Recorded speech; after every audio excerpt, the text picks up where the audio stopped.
today concerning foreign aid for Israel and the West Bank. Witnesses included Deputy Secretary of State Daniel Kurtzer, Deputy Secretary of Defense Arthur Hughes, and Deputy Assistant Administrator of the Agency for International Development Charles Whedon.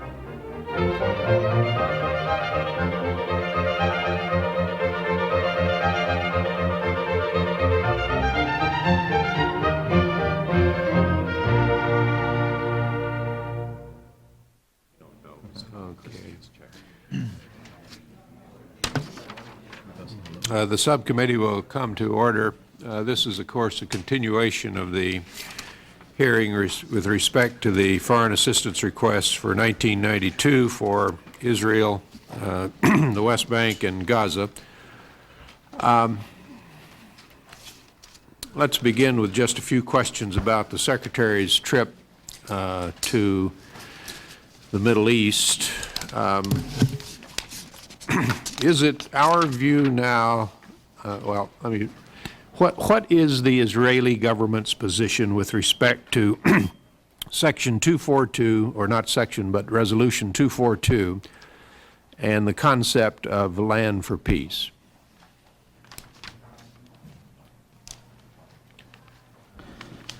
Good morning, Mr. Chairman.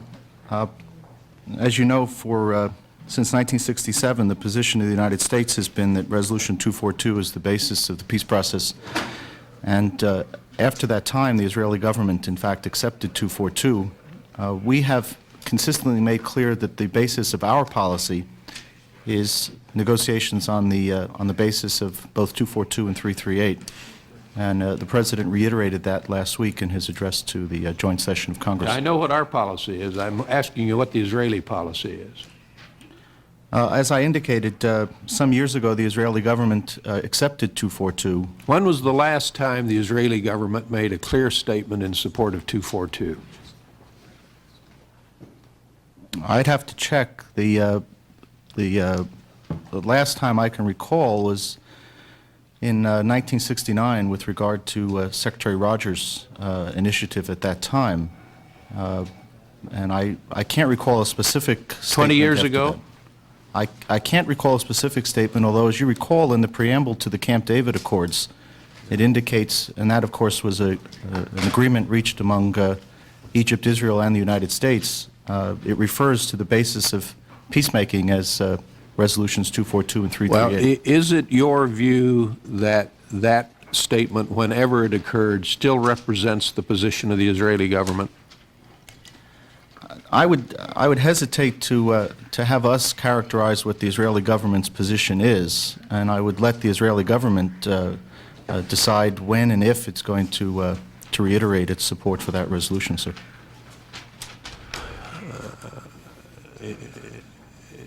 It is apparent then, I guess, in your responses that there is a doubt in our mind with respect to the Israelis' position with respect to 242. I wouldn't want to characterize it as a doubt, Mr. Chairman. The reason I mentioned earlier that what our position has been, and you're quite familiar with that, is that we have not, in a sense, made it a condition for our own involvement in the process to have other parties attest to their support for that resolution. It's been our assumption that that's the basis on which the peace process and negotiations would proceed. But we have not asked other parties to make a positive affirmation of that in recent years. Well, is it a wise thing to proceed on the basis of that assumption if you don't know? I think we have found in our peacemaking efforts over the past decade and change that we have been able to achieve some progress without necessarily asking for a direct answer to that question. There may come a time, as we look ahead, there may come a time in which in fact, the parties may be asked by each other or by us to talk to the issue of 242, but I think this would be something we'd have to assess at the time. What is your general assessment now in the Department of the Secretary's visit thus far? And I put that in the context of the morning newspaper, which says that both sides seem to be more interested in being positive with Mr. Baker to avoid blame for what they regard as the inevitable failure of this new round of American diplomacy, rather than sincerely considering bold new steps. Now, that's an extraordinarily harsh judgment, and it's not your judgment. I appreciate that. But it is it's in the New York Times this morning. You perhaps saw it. Is that your assessment at the Department thus far of the Baker mission? Mr. Chairman, not having the luxury of being a member of the media, I would hesitate at this time to characterize the Secretary's mission, and I hope you'll understand that as well. He's in the midst of his discussions in Damascus today, and it would be, I believe, inappropriate for any of us to make an assessment of what is an ongoing effort. What is your assessment thus far? Do you have any assessment at all? No, we're reading the same newspapers, and perhaps... Are you getting reports about these meetings from the Secretary? We've seen some reports of the meetings. What do they say? Well, again, Mr. Chairman, I would hesitate not to characterize them at this time. I believe the Secretary will be giving a full report to the President and the Congress after he returns. As a result of the conversations with the Palestinians, is it your view now that the Palestinians are still insisting that they will not move forward without the PLO? The Palestinian participants in the meeting indicated after the meeting that they had told the Secretary, they made these statements public, that they had told the Secretary that the PLO remained the representative of the Palestinian people. What I don't know and therefore can't answer is the question of what that means in practical terms in the sense of moving ahead in the process. How did we respond to the position of the Palestinians that they would not move forward without the PLO? I don't know how the Secretary responded inside the meeting. Our normal reaction is that we had a dialogue with the PLO from the end of 1988 until June of 1990, and that dialogue, as you know, was suspended on June 20th. We are still searching for a partner for a dialogue between Israel and Palestinians, and that we hope that neither side, in this case Palestinians, would put an obstacle before that process of finding a partner. But I can't tell you, sir, specifically how the Secretary reacted in the meeting with the Palestinian participants yesterday. Now, on the foreign aid package that is before us, I want to focus a few questions with respect to the military aid. And the thing I am driving at, just to let you know, I want to know the total amount of all categories of military assistance to Israel for the fiscal year 1991 and appropriated already and unappropriated, and likewise what is anticipated for 1992. That's what I'm driving at. Now, we begin, of course, with the $1.8 billion in military grant assistance. I presume we're agreed upon that. What is the cash value to Israel of the early provision of the FMS grant assistance?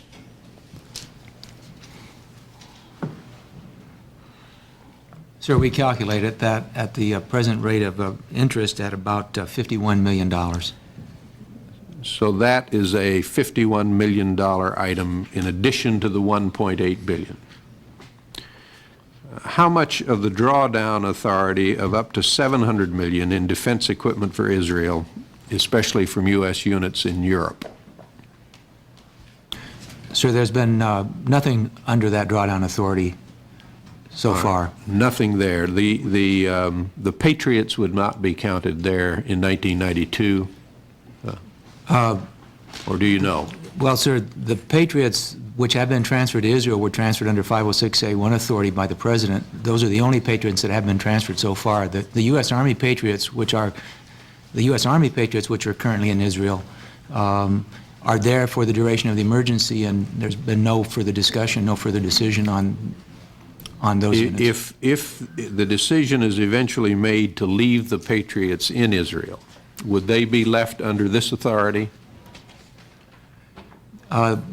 That's getting into hypothetical, sir, but that is obviously one of the possibilities. That's a possibility, but it hasn't been decided at this point. Sir. Now, you've got stockpiles of U.S. equipment in Israel. I've seen the figure $300 million. Is that correct? No, sir.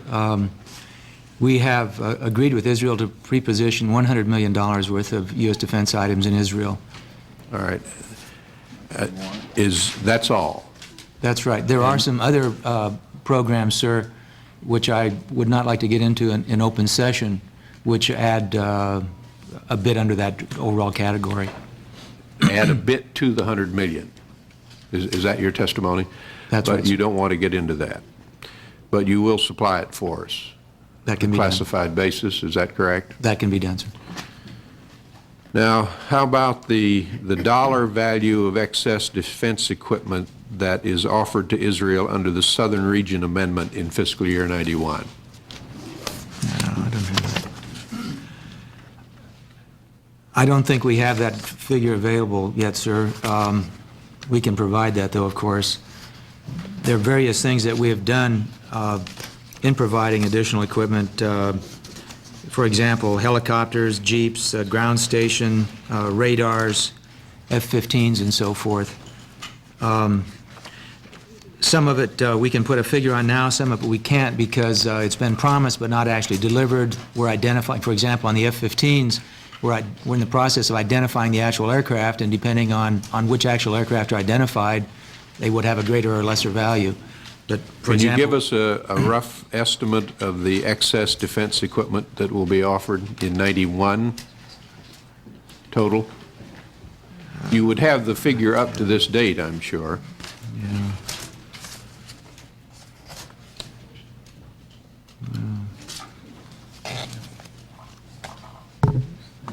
Probably here, yeah. But that's up to 175, so we're talking close to $200 million probably. Sir, we're talking in the neighborhood of $200 million. Of excess equipment delivered thus far in 1991. That's right, sir. And additional equipment expected to be delivered in the balance of 91.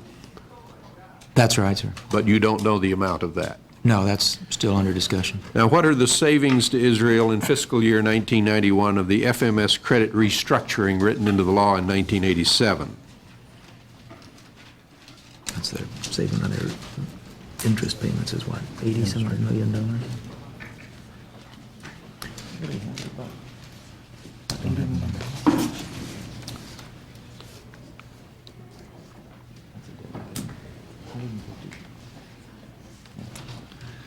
Sir, that's in the neighborhood of $150 million.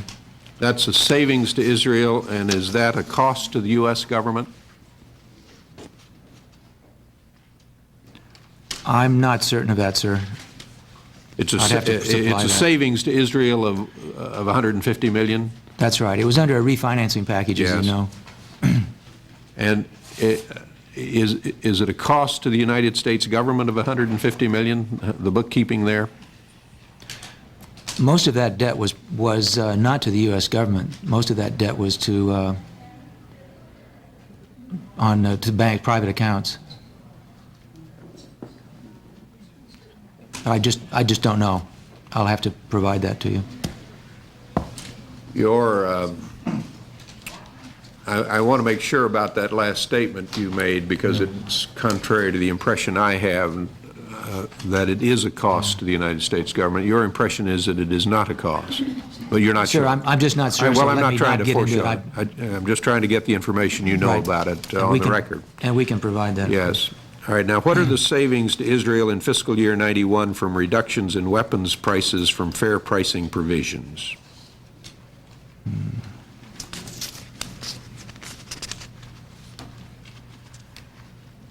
I'll have to provide that, sir, for the record.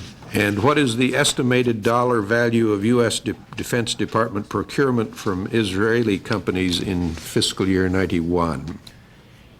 In fiscal year 91, we don't have that calculated, but for the last fiscal year that we have it, which is 89, it was $354 million, but it's running just about that level every year now. So we're purchasing that amount of defense equipment from Israeli companies. That is an expenditure out of what budget here, the defense budget? That's right, sir.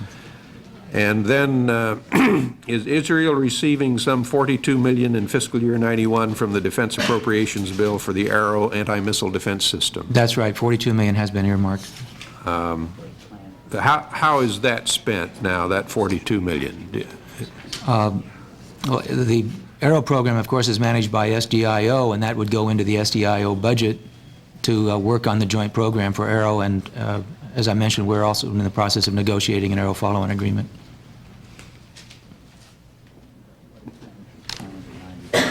What expenditures will you have in 92 under that program, do you know?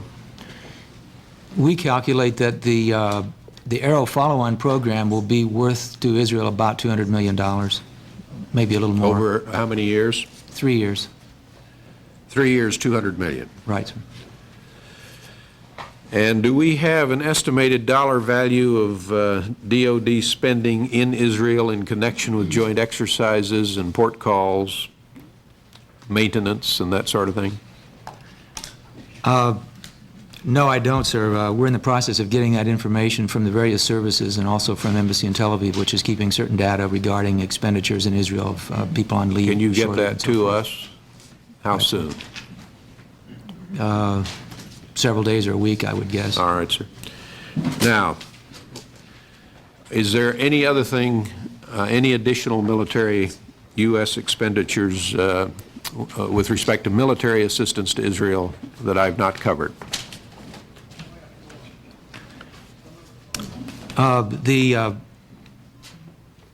Patriots that we sent from Europe to Israel, manned by the U.S. Army, still belong to the U.S. Army, we figure the costs of sending them to Israel and so forth, deployment costs of about $10 million. $10 million. All right. Anything else?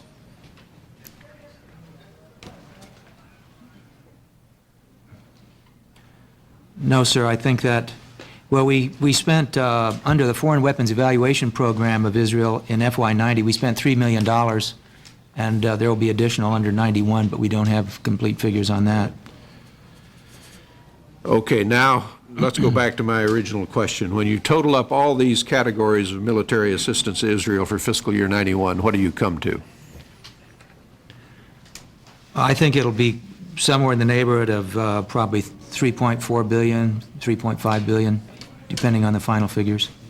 So I'm sorry, sir, that is an estimate, of no, course. I understand. I understand these are difficult questions.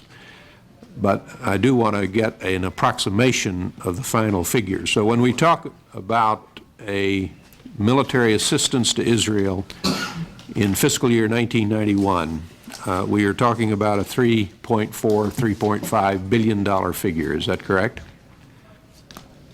I'm not sure, sir, that I would put it all under assistance, because there is a value to the United States in that as well. So it's not a one-way street. Some of those categories we talked about, U.S. purchases, we wouldn't be buying the $340-some-odd million worth of stuff from Israel unless we thought we could use it for our own defense and national security. So it's a little bit apples and oranges, I would guess, sir. Well,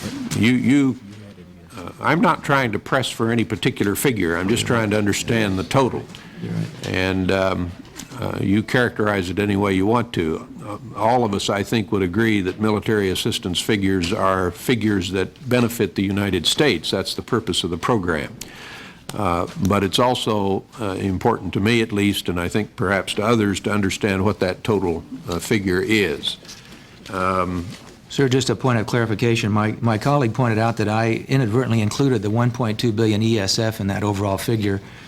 So one would have to take out the... Well, I'm going to go into the ESF a little later on. So, okay, we take out the $1.2 billion, which is the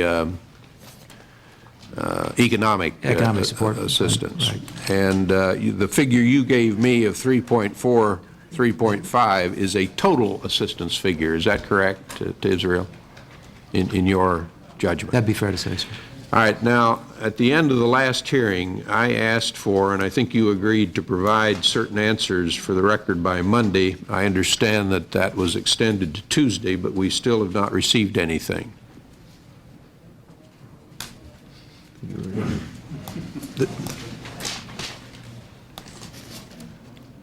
I think we're still working on those, sir, and we'll get them to you as soon as we can. Regret the delay. Can you give me a target date? I hesitate, but just as soon as we possibly can. I don't mean to be... What's that? I don't mean to be evasive, but we'll just have to provide them as soon as we can. What's the status of it? I have no. Well, we're anxious to get those as soon as possible, and we'd appreciate your giving them priority attention. And on my next round, I will come back to the economic side of the question. See, Mr. Leach, who's Mr. Lantos? Thank you, Mr. Chairman. I wish to return to the philosophical and political questions that the chairman started with.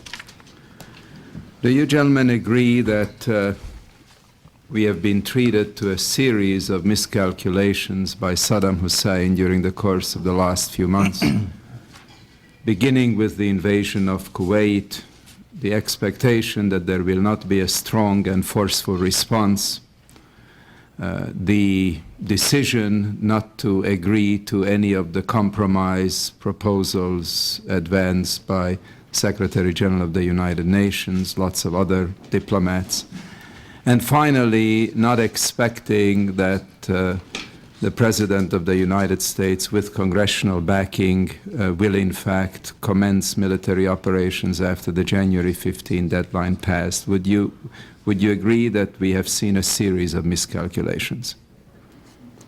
Congressman, I'm afraid that we're constrained by the fact that we were invited to attend a hearing on our security and economic assistance requests for Israel and the West Bank. And I would not want to speculate on other aspects of policy, including the question that you posed, sir. What is your title?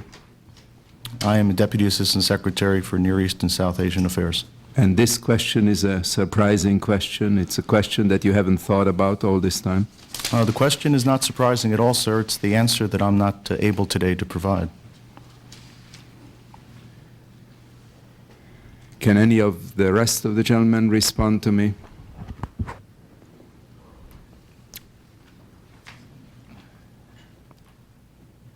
I think I follow the lead of my colleague from the Department of State, who will take the lead on questions of Well, overall the purpose policy, of my foreign question policy. will relate directly to the topic at hand. I am approaching it from this angle, and if you choose not to answer, that's your privilege. It doesn't speak very well either well, it just doesn't speak very well for the testimony. Would the gentleman yield? I'll be happy to yield. Let me just follow up Mr. Lantos's observation with this comment.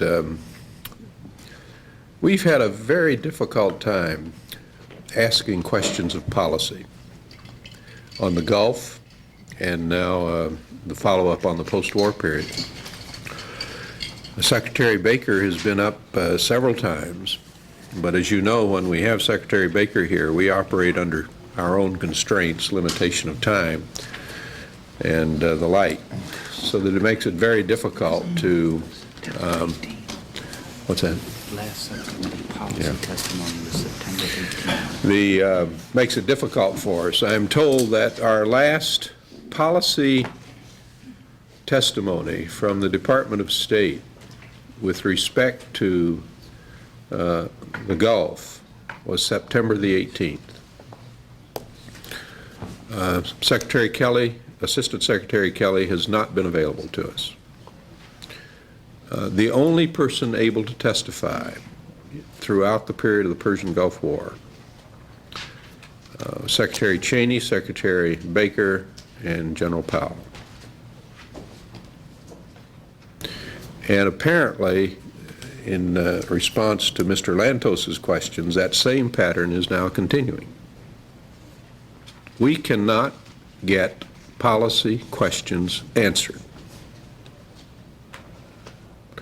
And so I'm very sympathetic to the questions that Mr. Lantos asks, and I think share with him our frustration here, which he's expressed. And I just wanted to reiterate it. I'm very grateful to my distinguished chairman and good friend, and I must say that I don't think that the average high school student, having watched CNN in the last few months, would have any difficulty answering my question. This was not a trick question. It was not an off-the-wall question. It related to the war just concluded by our victory, and it is not unreasonable to ask whether there was a series of miscalculations on the part of Saddam Hussein. But it's your privilege to decline to answer. And let me tell you why I asked that question. And you may choose not to answer any of my questions, but I will ask them and will make my comments, and the record will speak for itself. There is an expectation in the wake of this tremendous victory, the rejuggling of the whole Middle East, that bold moves ought to be forthcoming from several of the players, so that finally we can move towards peace in the region. Would you agree with that? There has been a great deal of talk about it, including from the President of the United States, yes, sir, that this is an opportunity, Okay. and we hope that all parties would seize it and make the right kinds of decisions. Yes, I sir. understand that. Now let's assume that Saddam Hussein would not have miscalculated initially, and instead of attacking Kuwait, would have attacked Israel. The relevance of that question, of course, to this hearing is palpable, since we are talking about military aid to Israel. Assuming that Saddam Hussein had chosen to attack Israel rather than Kuwait, I want to ask you what, in your judgment as Deputy Assistant Secretary for the area, would have been the response of Syria?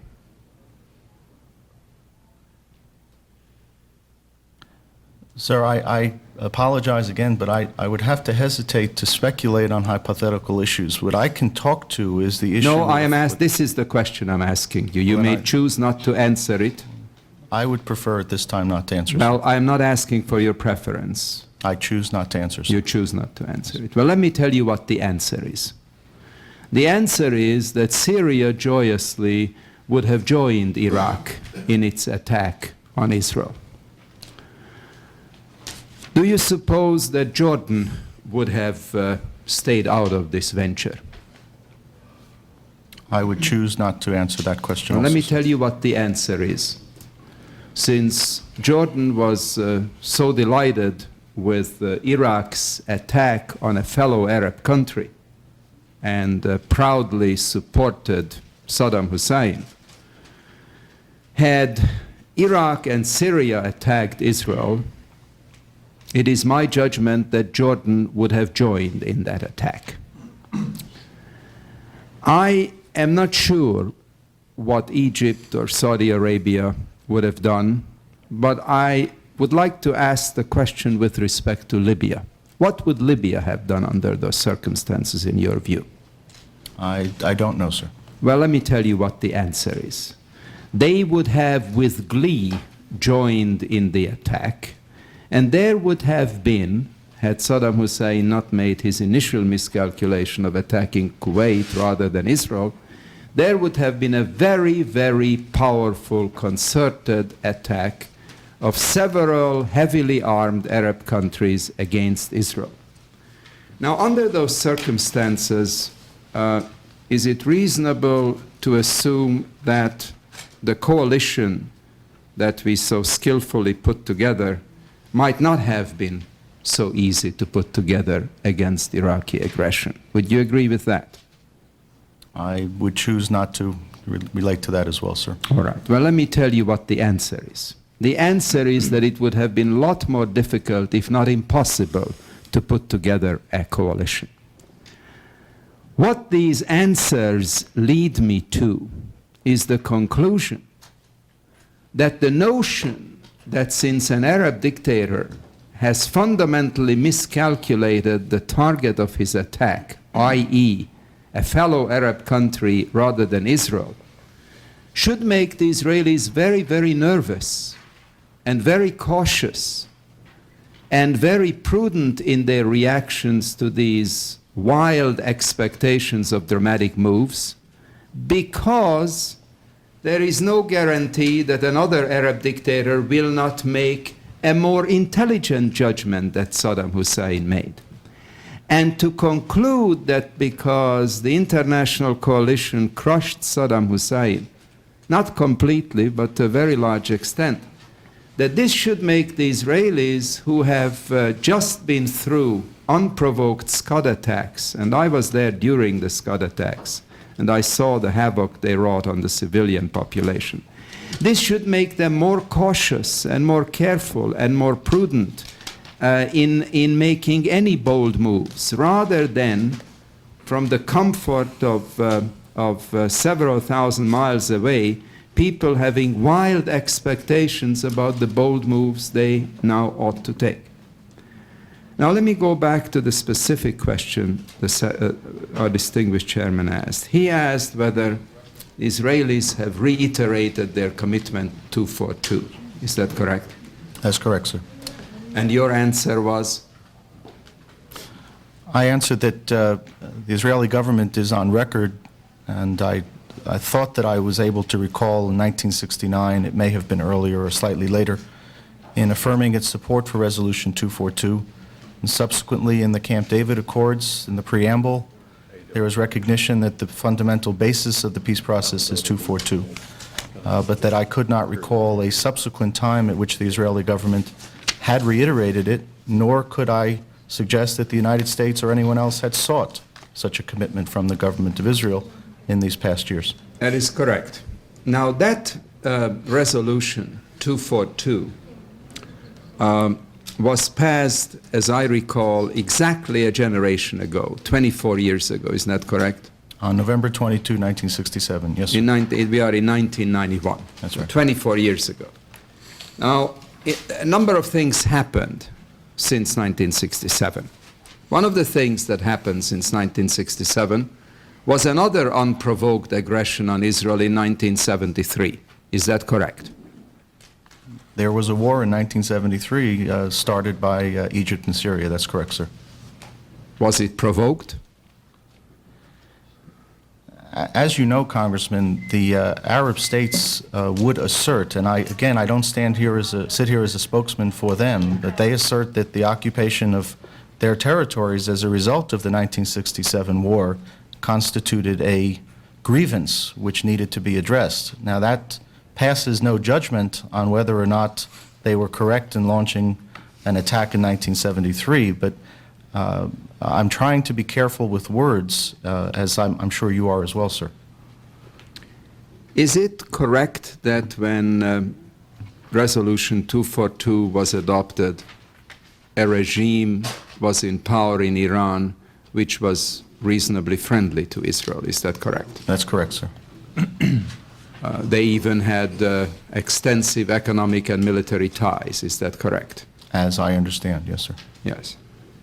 You're correct.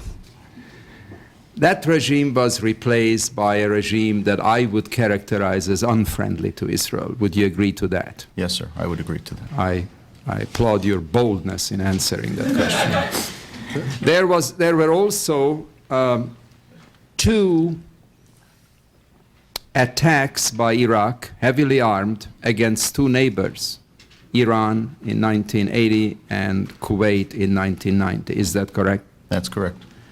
Well, under those circumstances, it is not surprising, is it, that Israel is not anxious or eager or forthcoming in reiterating a position it was committed to a quarter century ago, during the course of that quarter century, having been exposed to a series of military attacks, Scud attacks on its civilian population, and a growing pattern of hostility against its very survival. For instance, Saddam Hussein's statement that he will gas half the population of Israel. So do you think that there were some intervening episodes between 1967 and today that would make the government somewhat less reluctant to proclaim its commitment to those resolutions? Congressman, as your line of questioning indicated, there clearly were many events, intervening events. Not confidence-building events. I would leave to the Israeli government to define for you whether or not they instilled or detracted from confidence. You have But no way to make judgment on that. Well, I would reiterate that it's been the firm belief of our government that 242 remains the cornerstone for a comprehensive settlement. Now, that doesn't mean My that... point is that if a scud falls on your largest city, you don't know whether it's a confidence-building or a confidence-diminishing move. Our view has been consistently that a basis exists for a negotiated settlement, and that is 242. And we have persistently sought to bring about negotiations on that basis. Each party has had to assess intervening events since 1967 in light of its own interests. I think in the cases you cited for Israel, there have been some dramatically bad occurrences. And at the other hand, I would indicate that the government of Israel consistently, in its own coalition statements over the years, has consistently said that it seeks a peaceful settlement with its neighbors. Of course. So that the desire for a peaceful settlement, I think, has not been adversely affected. But clearly, as you take what remains the basis, which is 242, you have to factor in what has happened over time. Thank you, Mr. Chairman. Mr. Kurtzer, before going to Mr. Leach, I want to make clear on one point in your testimony. When was the last time the United States sought an Israeli commitment to UN Resolution 242? I'd like to check the reason I asked the question is I got the impression from your responses to Mr. Lantos that it was 1979, the time of the Camp David agreement. I'd have to check, and I'd like to give you a more reasoned answer, and I'll explain why, Mr. Chairman. If you recall, in early 1988, then Secretary of State Schultz embarked on a series of missions to the region in pursuit of negotiations. A part of the letter that was delivered to various parties included a reaffirmation of the United States' commitment to a comprehensive settlement based on negotiations achieved through negotiations based on 242. And I want to be careful in responding to the question because we did seek at that time a response to the approach that we were laying out to get to negotiations. But I'm not able to say now, and this is why I'd like to get back to you, whether that constitutes specifically a request of any particular party to reaffirm 242. And that's why I'd like to be careful in that response. Well, I appreciate your carefulness, and the question, to be very clear, is when was it the last time the United States sought an Israeli commitment to UN Resolution 242? Yes, sir. Yeah, Mr. Leach. Thank you, Mr. Chairman. I just think for the fuller record, it ought to be made clear that the Secretary of State has appeared before the Congress on numerous occasions, both the House and the Senate, to discuss policy issues. And even though he has been the largest spear carrier, there has not been an effort by the Department of State to not discuss policy. It's been limited at a higher echelon. And Would the gentleman yield? Yes. I acknowledge that. I think that the Secretary has done very well personally in testifying, but the problem we face at this level in the subcommittee is that we really have scores, if not hundreds, of questions to ask throughout the period of the Gulf confrontation and today with respect to policy in the Middle East. I really don't expect the Secretary of State to answer to all of that, but I do expect the Department to answer to it at an appropriate level. That So is, I agree with the I was going gentleman's to go on and acknowledge precisely that point. And for example, I think it's inconceivable that three people of such rank can come and suggest that they only talk about one very narrow part of the Middle East.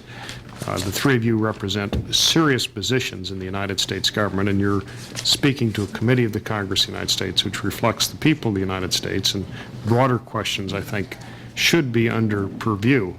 And that happens, it's the customary presentation before the Congress, and it's not unusual. And so I think you should accept the notion of unusual accountability.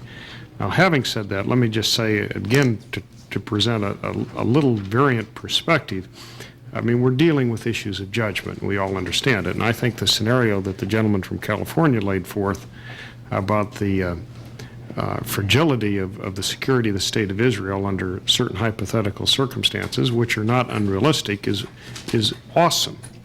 On the other hand, I think it should also be understood that the very fact of fragility might be an argument to go slow. It also might be an argument to go fast. And so the argument in terms of seeking bold initiatives for peace might be underscored rather than undercut by the very scenario that the gentleman from California indicated. And I only raise that because I think we all understand that very serious matters are at stake, and there will be issues of differentiation of judgment, even though the facts themselves may be the same facts that various people may be dealing with. The other point I would just stress as strongly as I can is that another variant that's occurred since 1967 is a war of 3 weeks extent.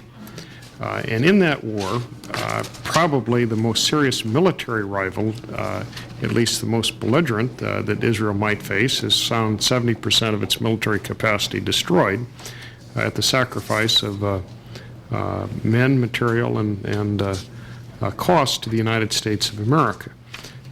And if there are lessons of the war, and the Secretary of Defense cautioned us this morning on the Republican side not to draw too many quick lessons. But if there are lessons to the war, one is that it appears the United States of America is prepared to defend sovereignty. It appears that preparation is one that other countries are likely to respect to a greater extent than conceivable. And so to the extent of whether Israel is more secure in March of 1991 compared to August of 1990, it would be very hard for me not to believe that it is substantially more secure today. Would that be a judgment that you people would be willing to speculate about or not? Congressman, I would actually want to subscribe more generally to the comments you made at the end of your presentation, because I think it's worth reminding ourselves that one of the principles that underlies both our relationship with Israel and more particularly the assistance that we've sought over the years to Israel has been the unshakable commitment to Israel's security and its well-being and its recognition as a neighbor of other parties in the region. So that any bold or less bold move to try to bring about a negotiated settlement to this conflict takes place within the context of a commitment on the part of successive administrations in this country to Israel's security. I would further add, and in this case I would in fact agree with your assessment, that objectively Israel's security has been enhanced as a result of United States efforts in this conflict. Not only the magnificent efforts of our own military in taking care of Iraq, but also in the degree to which our cooperation with Israel during the crisis, both the dialogue and the concrete manifestations of U.S. support and assistance demonstrated to Israel that commitment to its security. So in both regards, the kind of external view that Israel might have of its security, but also the confidence that it would have in the commitment of the United States to its security, have both been enhanced immeasurably as a result of this. I appreciate that. And just also to stress about continuity and the problem that abrupt policy departures may or may not cause. In terms of continuity, isn't it true that since 1967, including 1967, there have been 5 administrations, 2 Democratic and 3 Republican, and all 5 have subscribed to 242 as a basis for negotiations. Is that correct? That's exactly right, sir. And so for the Bush administration to describe 242 as a basis of negotiation is not a radical departure unfriendly to the state of Israel in comparison with previous administrations. Is that correct? That's correct. In fact, it's a reaffirmation of the constancy of the principles of our policy. And so to back away from 242, in essence, would be a radical departure of American policy, not to ascribe to it. That's correct, sir. In terms of Syria, and I You articulated earlier a decision to try to limit your discussion, but the Secretary of State of the United States has visited with Assad in the last 24 hours. Can you tell the committee if there was a discussion of the Lebanon issue and the future of Lebanon in those discussions? The honest answer is he's in Syria today. I don't know exactly what was discussed, but I know that it was clearly on the Secretary's agenda as one of the issues that he was going to raise. Can you discuss the parameters of what the U.S. I don't know, sir. One final question. I mean, is this committee, I think, is as aware as any of the committees of the House that in the last decade, Syria has been a relatively, if not extraordinarily unstable force in the region, and particularly on the terrorism issue.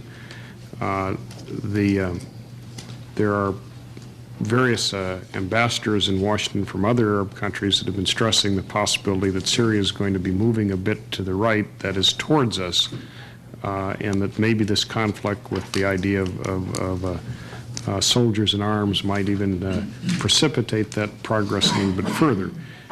Is there any hopefulness that in the wake of this conflict that Syria may become a little different kind of nation state to deal with in terms of both terrorism as well as more manageable in relationship to Israeli security issues? Or is this all of a conjectural nature and of no... The hopefulness part is a conjectural idea, but we certainly do hope that Syrian policy on other issues, most particularly its relationship with Israel, its relationship to the terrorism problem, and other regional concerns that we have, will in fact change, and that its involvement in the coalition will have an effect on Syrian policy of bringing about change in these other areas. Well, I appreciate that. Let me just conclude, Mr. Chairman, by emphasizing the obvious. I mean, we have bipartisan support in this Congress for security of the State of Israel. There may be different judgments on what should be done at given points in time, but I don't think that any outside party should ever have any doubt that the security of Israel will never be a partisan issue in America. Thank you. Mr. Feehan? Thank you, Mr. Chairman. Mr. Kurtzer, it seems to me as we look for bold action by various parties in the region, if we reflect back about a year ago, certainly the Israeli government took very bold action in presenting what I thought was a very responsible and good starting point for a peace initiative in the Shamir Plan, which I think was about a year ago this time, perhaps even longer, year and a half ago. And the Secretary is in the region pursuing a two-track approach, which none of the parties seem at this point to have rejected, but in fact the Shamir Plan was also a two-track approach that sought the election of Palestinian interlocutors and at the same time pursuing bilateral discussions with Israel's neighbors. How is the Baker Plan and the Baker approach, I should say, now on these two tracks different from the Shamir Plan of a year and a half ago that was a two-track approach? Let me offer two comments, if I may, Congressman. On the one, I don't think we're going to know exactly what the Secretary brings back until he does return. And I say that because of the second part of the answer, which is the experience that we have had since it was actually May 1989 that the Israeli government brought forth its four-part initiative. And the United States at that time, the Bush administration heartily welcomed and threw its full weight behind that plan, making it a central feature of our own diplomacy and our own efforts to bring about negotiations. Our experience was quite positive for the 9 or 10 months until March of last year, when the Israeli cabinet split on whether or not to proceed on the basis of where we had arrived at in the effort to bring about a Palestinian-Israeli dialogue. The Israeli government fell and did not reconstitute until June. So there has been experience in trying to bring about negotiations according to the Israeli government plan.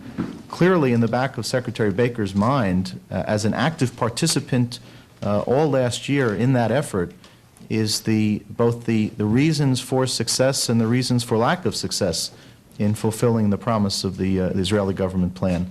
And so he will be building into his own thinking and wanting to hear, as I'm sure he did hear in Israel yesterday and the day before, how it is that the Israeli government plans to go ahead. Is it simply where they left off, or is there some other ideas that the Israelis would like to pursue, as well as ideas that other parties would like to pursue? So in general terms, then, it's not simply going to be a question of merging an existing idea with whatever the Secretary may have in mind. There's a accumulated experience in trying to bring to fruition the Israeli plan itself. In January, Foreign Minister Levy offered a peace initiative that seemed strikingly similar to the May of '89 initiative. Is that essentially the same two-track approach that the Secretary is pursuing now? I'm not quite sure. The Foreign Minister, in fact, indicated some thoughts that were both consistent with, but also some ideas that he felt would elaborate a touch on the Israeli plan. And again, I'd have to defer until the Secretary returns to see how the bits and pieces that he's heard in various stops, including Israel, fit. Well, how did we react between January and today to the Levy initiative? Well, to be very honest, we were quite reticent to react to almost anything relating to the peace process in the course of the crisis, because of our firm conviction that Iraq had impeded progress on the peace process rather than having established the linkage that Iraq claimed to have established. And so we took note of Foreign Minister Levy's comments, but there wasn't any specific reaction at that time. I'm sure the Secretary will have reacted to it when he talked to the Foreign Minister yesterday. Let me follow up, if I can, on the question that Mr. Leach had been raising with respect to Syria and Lebanon, looking to the northern security of Israel. We have this newfound relationship with Syria because we were willing, at the very least, to acquiesce in their invasion and occupation of Lebanon. What is our policy today with respect to the Syrian occupation of Lebanon?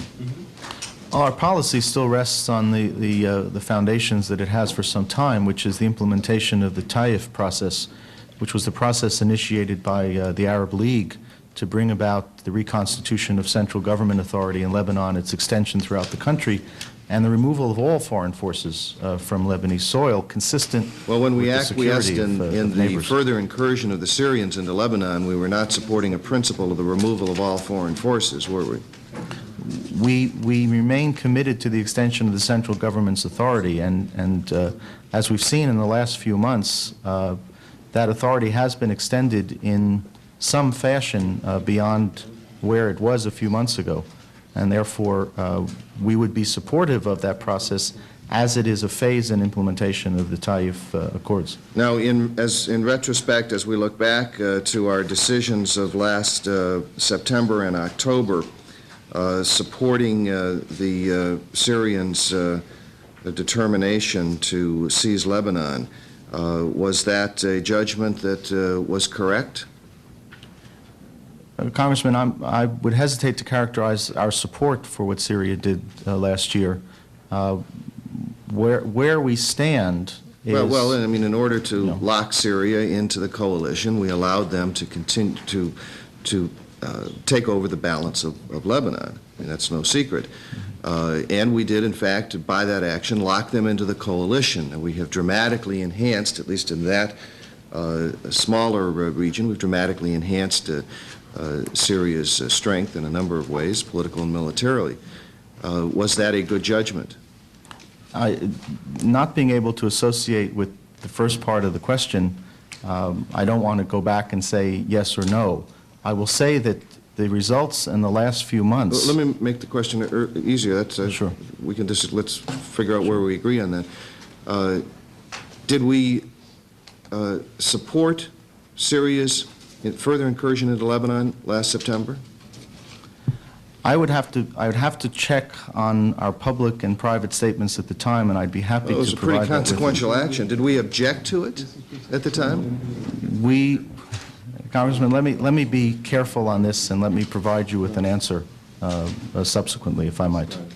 Do not recall whether or not the United States State Department supported or objected or took no position on Syria's invasion of Lebanon in September or October of last year?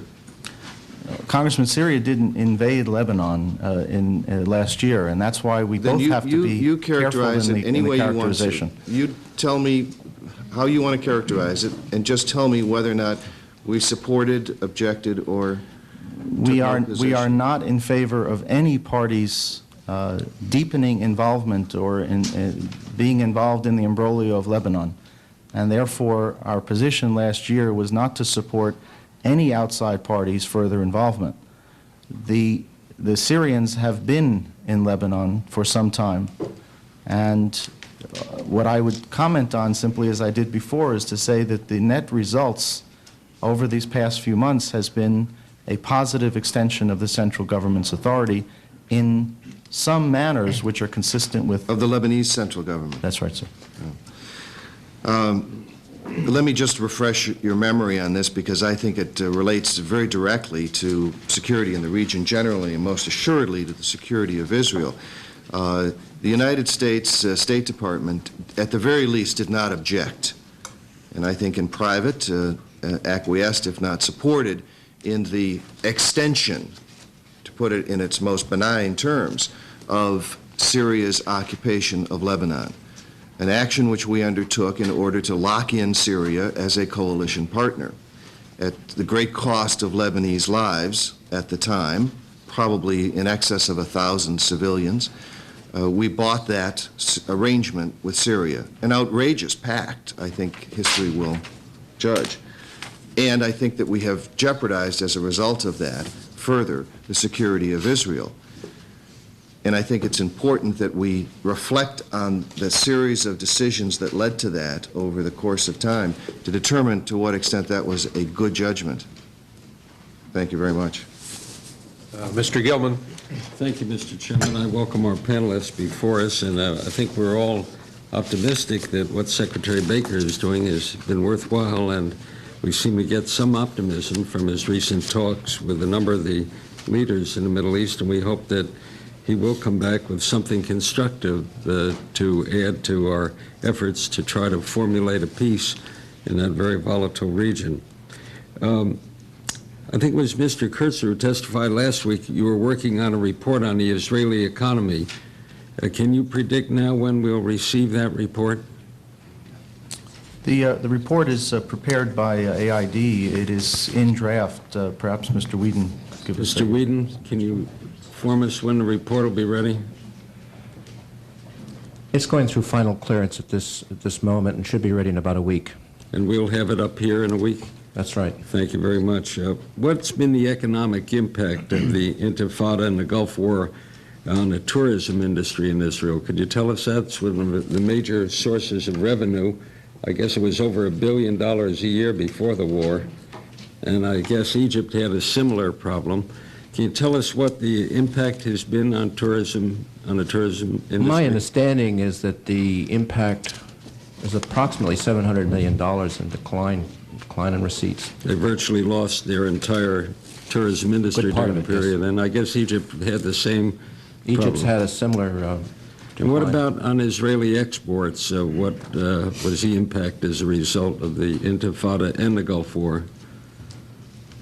I don't have that information right now, Mr. Gilman. I'd be happy to get that. Will that be part of your report? Yes, sir. And what about the military expenditures in Israel as they were in a state of readiness throughout this Gulf conflict? Do you have the cost of that? Sir, I think we mentioned last time that the government of Israel had passed a listing over to the State Department which indicated expenditures, incremental expenditures of about $1 billion. And I think Mr. Kurtzer, due to the state of war? Due to the state of increased readiness and because of the crisis in the Gulf region.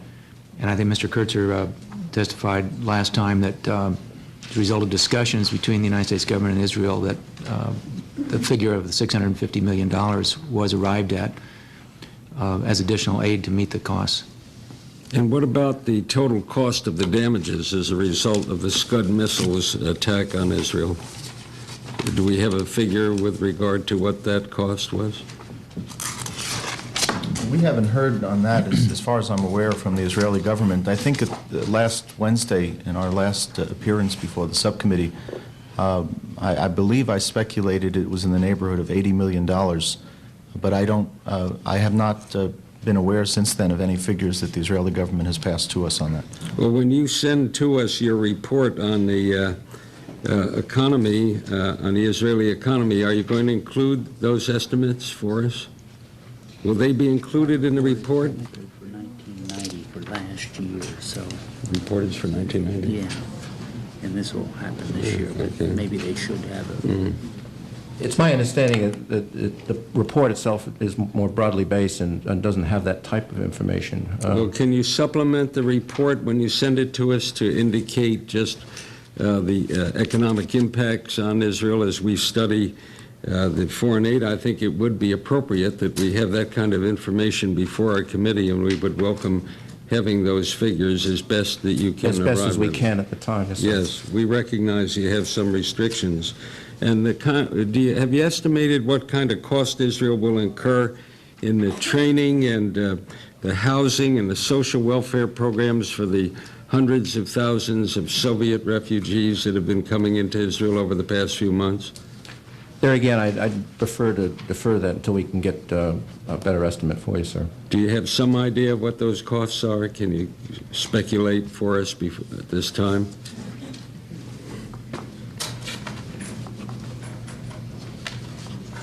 Well, the Israeli figures we get are the estimated $20 to $30 billion for resettling what they, over the next 5 years, of resettling the Jewish immigrants coming from the Soviet Union.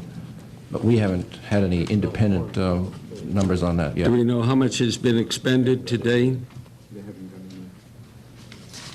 I No, would assume we could get I don't that have it, information very quickly from the Israelis, and I would hope that you would include that as your analysis of the present state of economy as an addendum to your report. And Mr. Chairman, I'd like to ask that that be made part of the record when we receive that information. Without objection. Thank you, Mr. Chairman.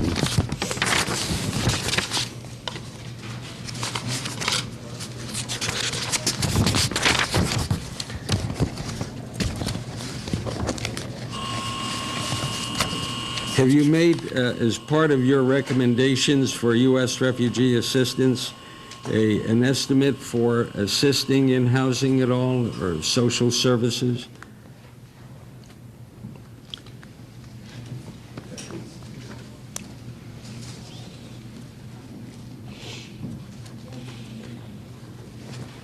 Yeah.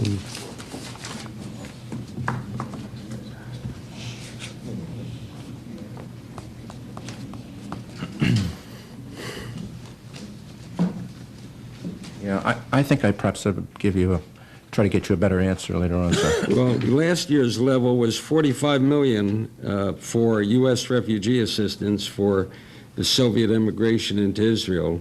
Are you supporting or opposing that level? Where do you stand?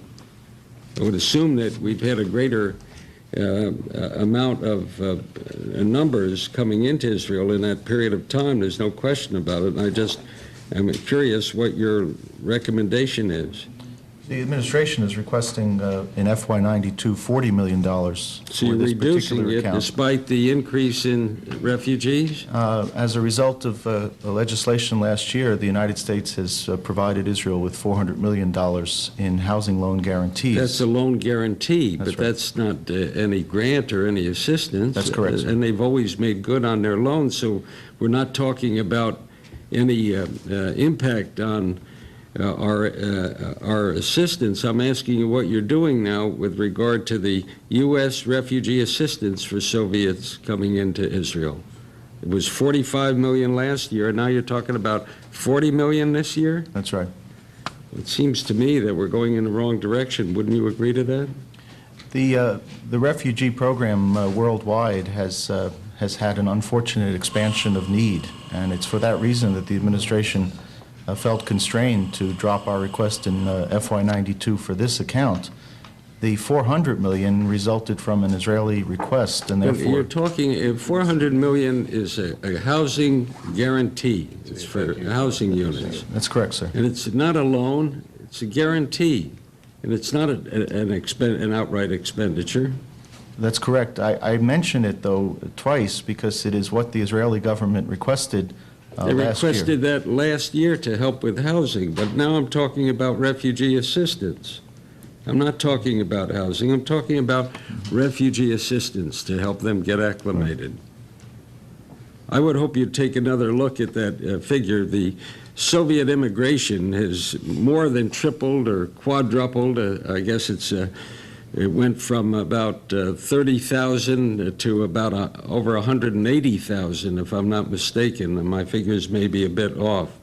But it's a substantial burden on a small country, and of course it eases our burden where we used to take more of a greater number of those refugees are now going into Israel, and I would hope you'd take another look at all of that. As Secretary of State Baker has reportedly told the Israelis that there is new thinking in the Arab world, particularly Saudi Arabia and Kuwait. And the statement of Arab foreign ministers didn't appear to deviate from past statements and didn't appear to reflect new thinking. Additionally, a report in the March 12th Washington Post contradicts any notion of Saudi's new thinking toward Israel. Can you tell us what new thinking they're talking about when we talk about Arabs' new thinking? Is it recognition of Israel, or are we assuming that since our Arab allies in Israel face the same enemies, Jordan, Iraq, and the PLO, and that our Arab allies continue to shun Iraq, Jordan, and the PLO, then our Arab allies are now prepared to recognize Israel and end the Arab boycott of Israel? Is that what we're talking about by way of new thinking? I'm afraid, sir, that I remained under the constraint of a secretary who is still traveling and who is still hearing whether or not this new thinking exists. And I would prefer, rather than relate to newspaper stories, to defer a judgment on what he has heard until he returns. He is clearly seeking indications of the kinds of things you mentioned at the end of the question. He is seeking indications of Arab willingness to recognize Israel, end the state of belligerency, and send other kinds of signals to build confidence. But I can't tell you, because I don't know, whether or not he has found that in the course of his meetings thus So far. you don't have any independent information at No, this sir, point? not yet. According to reports we're receiving, 3 of the 4 major PLO factions will be represented by the Palestinian delegation meeting with Secretary Baker this week. As a result of the meeting, PLO leaders claim to have reestablished their role in the peace process. Does that meeting infer that we've resumed our United States PLO dialogue, which we had suspended following the May 30th terrorist attack against Israel? No, absolutely not, sir. The conditions for resumption of the dialogue remain as spelled out by President Bush last June 20th, I believe, and have been elaborated by the Secretary in some public remarks indicating his own belief that given the PLO's wrong choices during the course of this conflict in the Gulf, that it would be very difficult to deal with the PLO under those circumstances. The dialogue that the Secretary had yesterday with the Palestinian group in Jerusalem is not a resumption of our dialogue with the PLO. Well, I'm pleased to hear that's a situation. Faisal Husseini told the press after his meeting with Secretary Baker that the only way to an Israeli-Palestinian dialogue would be through the PLO. Do you agree with that contention? No, sir. The United States government has not and still does not agree with that.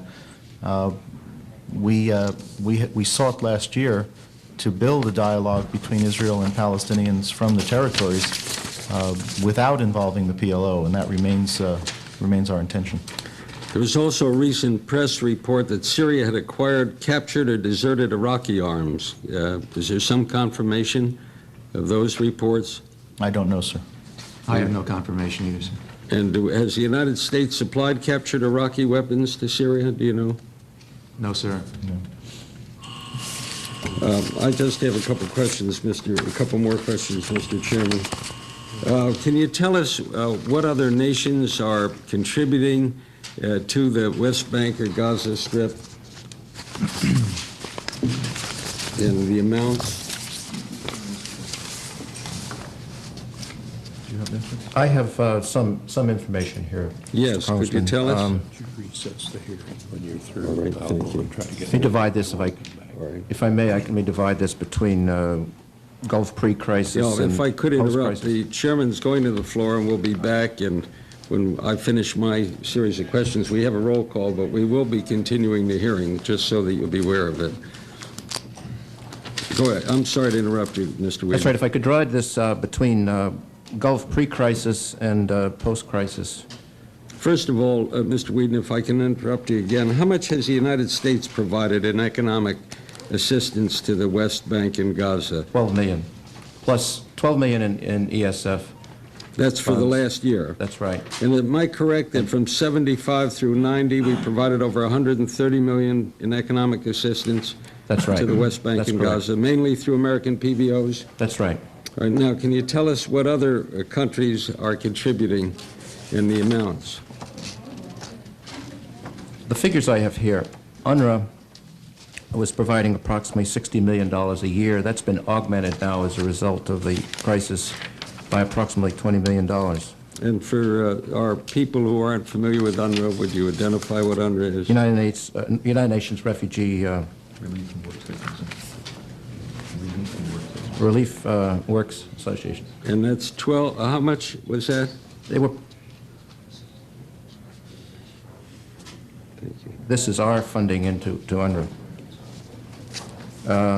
We've added $20 million. The UNDP was providing, United Nations Development Program was providing approximately $2 million prior to this per year. This has now been raised up to $3. 3 million? Yes, And what was UNRWA's amount? about $60 million a year. 60 million. And go ahead. The EEC was in the low millions before. As a result of the crisis, they have raised up their level to about $20 million. All other bilaterals that we know about equaled about $15 million. And who are those bilaterals? The UK, Italy, Germany, UK, Germany, Italy? Scandinavian countries. That's in addition to EECs. That's in addition to the EEC as Right. as a Okay. organization. That added up to approximately $80 million a year. The bilaterals? Yes. Now, Well, you mentioned 15 million before. that's a combination of all of the I've just mentioned. Pardon? That is that's the total of the. Total cumulative Yes. amount. You mean UNRWA, UDP, and all of that? That's right. Well, now, what about the Arab nations? What are they contributing? Here, the estimates are difficult to arrive at, but something in the order of 200 to 300 million, about 200 million actually, mainly from Kuwait and Saudi Arabia. Now, as a result of the crisis, it's down to almost nothing. And what about Jordan? Have they contributed anything to West Bank or Gaza? That's only through our Jordan West Bank program. That is dating back several years ago, and that is more or less almost complete at this point. There's So only there was no contribution the past year by Jordan?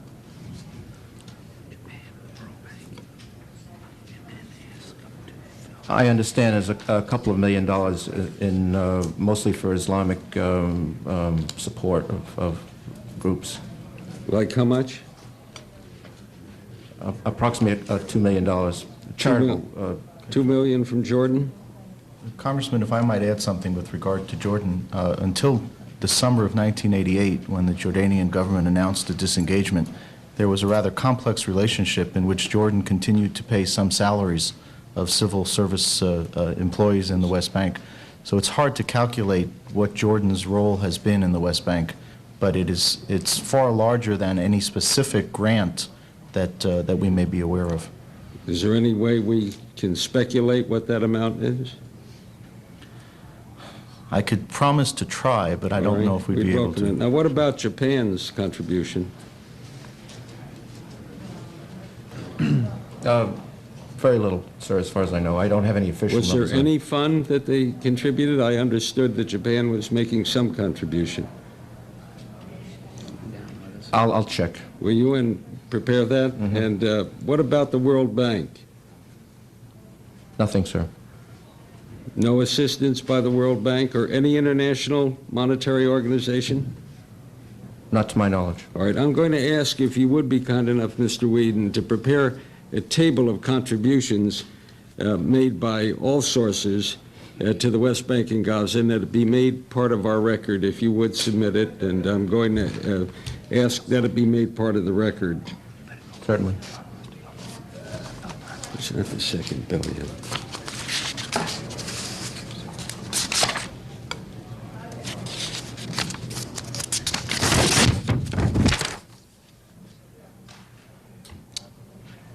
In the late 1980s, our nation provided a total of $18.5 million to Jordan for projects on the West Bank and in Gaza. Have all of those programs been completed and the funds all dispersed?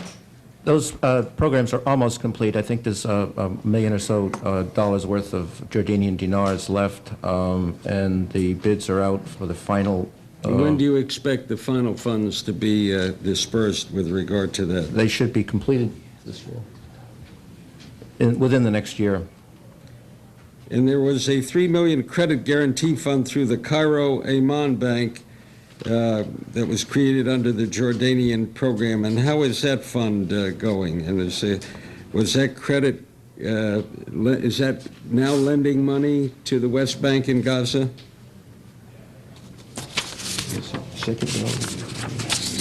I'm going to have to recess until the chairman comes back. I think we're on the second bell now. And we'll be continuing. The hearing stands in recess.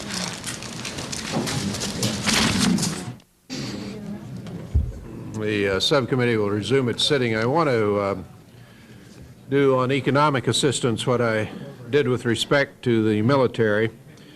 And again, the bottom line in this series of questions is the total figure for non-military assistance to Israel in fiscal year 91, including both appropriated and non-appropriated funds.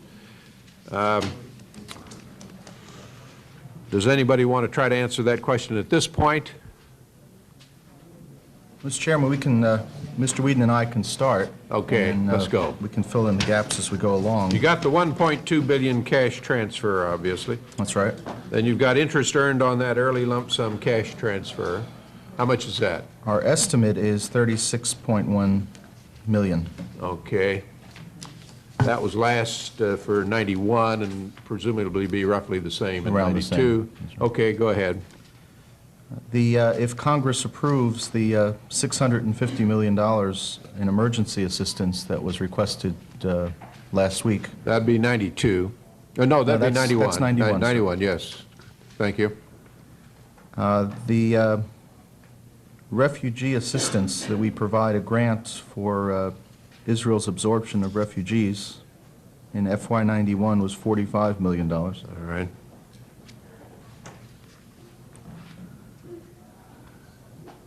There's one number that we don't have yet, but the category I can give you is the American Schools and Hospitals Abroad program, which is a direct budgetary outlay, but there are still discussions to be held on the allocation of the... That'll be a few million, right? A few million, that's correct, sir.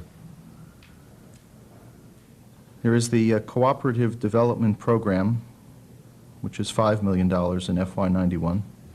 That's the Israeli Arab Cooperative Development Program. No, this is the program in which Israel and countries, third world countries, run projects. All right.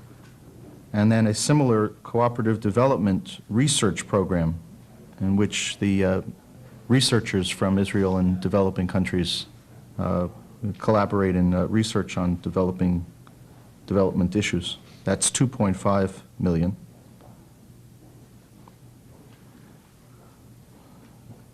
There is the Middle East Regional Cooperation Program, which is the trilateral program among Israel, Egypt, and the United States. The total in FY91 was $7 million, which I just for purposes of accounting, I think we could probably attribute half to Israel, the 3.5. And then there is the Arab-Israeli Peace Scholarship, which we'll know by the end of July if that will in fact be used. That's a $5 million number.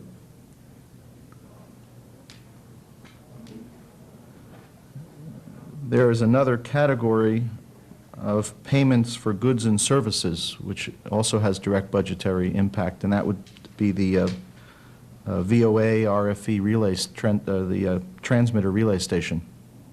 Our estimate for FY91 of the contracts that have been let is $52.7 million. You have two items under the issue of contingent liabilities, loans, guarantees. That would be, number one, the AID Housing Loan Guarantee Program of $400 million. And there are Exim Bank loans and guarantees, which as of, and this is a figure that's going to go up, but as of January 31 had come to 11.2 million. I don't have the number, we won't have a number until the year is over. Why do you say it's going to go up? Because there are negotiations underway all the time for loans through Is that a Exim. loan or a guarantee? Both. Both. And finally, there's a category that has no budgetary impact in FY91, and that is the income that Israel derives and can use from endowments that had previously been funded by the two countries. And there are three of those bilateral foundations for science, research and development, and agricultural research and development. We don't have a firm figure yet on what the income will be that's generated from the endowment. It could be as high as $35 million, but I'd have to be careful on that number. We just don't know yet. You're going to give a complete listing of this to me as part of the record, Yes, correct? sir. And your total then comes to what? Well, with the question marks left out, in other words, the ASHA and so forth, it's $2,446,000,000 in FY91. 2.4. 2.4, that's correct. Okay, now we've got as I indicated to you last week, we've got a two-year authorization probably. If we have a two-year bill, do you want the 1.2 billion figure to apply to 93 as well?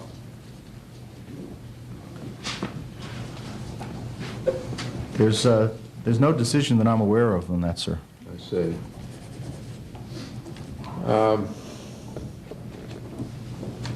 What will be the cost to the U.S. government if there's an early dispersal of ESF assistance to Israel in the first month of 92? Again, it would be hard to know until we see what the markets Be roughly are. the same? About the same. 30-some million. In the 30 to $40 million range. You support or oppose the early disbursement? We have supported that, sir. Now, where does that show up in the budget? Do you know? I'd have to check and let you know, sir. I'm told it shows up as a foregone receipt. But I could... Is that a category under whose budget? Under AID's or? I was afraid if I gave you that answer, you'd ask me the follow-up, sir. Okay. Well, is that under the AID budget or not?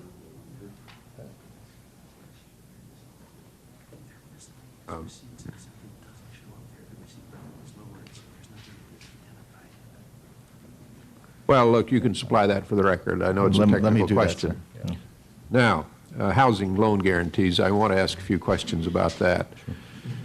On February the 6th, Secretary Baker told us that Israel had not gone forward because of technical problems with the housing loan guarantees, that Israel had not provided all the information consistent with the assurances provided by the government of Israel. And then 2 weeks later, on February 20th, these loan guarantees were approved by the United States at one time for $400 million. What happened between these dates, February 6th and February 20th, that permitted us to go ahead? We had been, both before February 6th and right after, in constant communication with the Israeli government to deal with the issues that had been left over from our previous technical discussions. And one of those issues was the provision of the information sought by the Secretary as a result of Foreign Minister Levy's October 2 letter to him. I don't recall the date, sir, but about a week after the February 6th statement by the Secretary, the Israeli government did begin the provision of some information that we had requested. And as a result of what the Secretary saw as a good beginning of that process, decided that he would authorize the release of the $400 million in one tranche. Now, do you now have complete information from Israel outlining its building plans for housing for the immigrants? As I indicated, we have the beginning of that information. There are still things that we will be talking to the Israeli government about, including some of their own difficulties in taking budget figures that don't break down in ways that would be useful to us and trying to break them down. But we are continuing that discussion on a regular basis with them. And you believe that the foreign minister has made his best efforts to be consistent with that letter of October 2nd that you referred to a moment ago? That's correct, sir.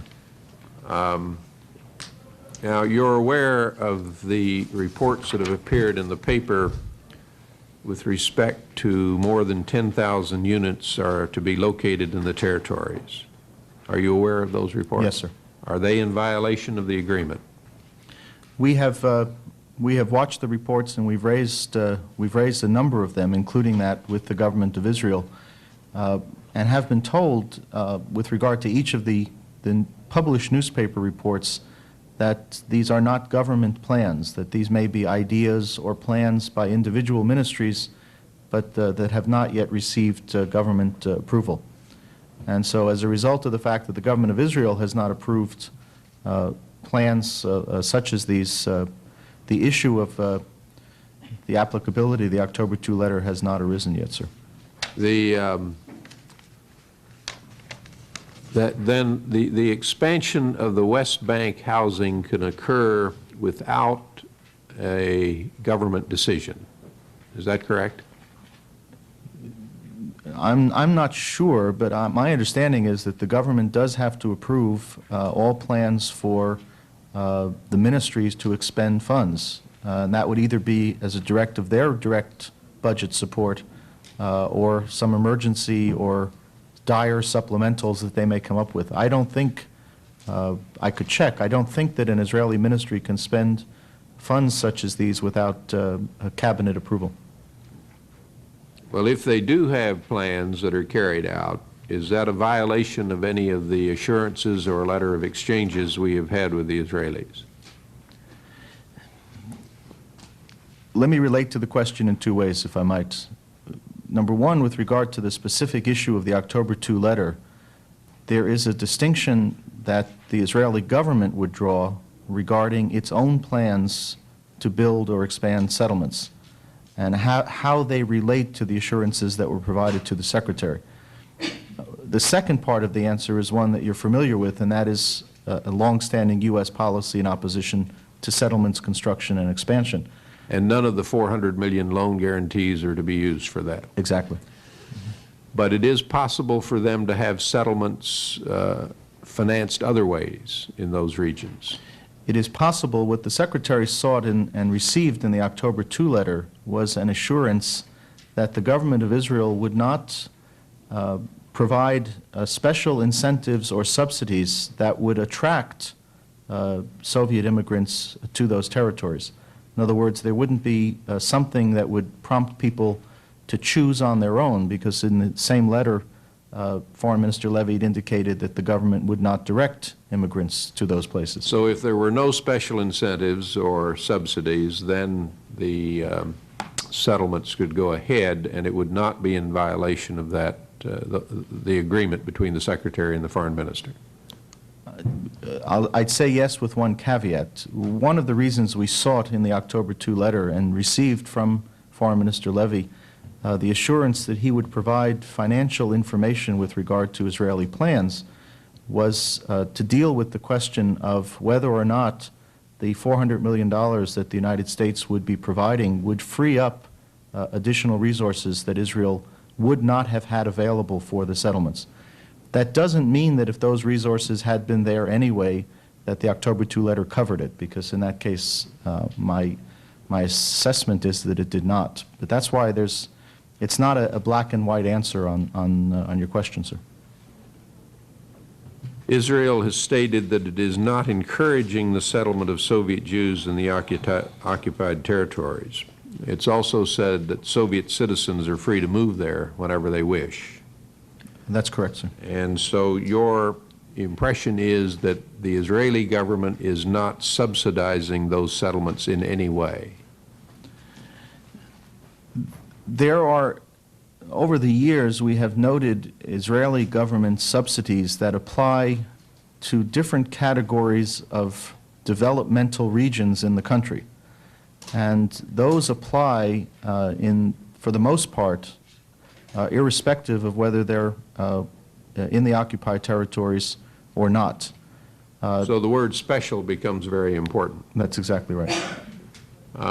So there could be subsidies for housing settlements by the Israeli government that would not be contrary to the agreement between the Secretary and the Foreign Minister. That's correct. But if there were any special incentives or subsidies beyond what would be offered in other areas, then it would be in violation. Is that correct?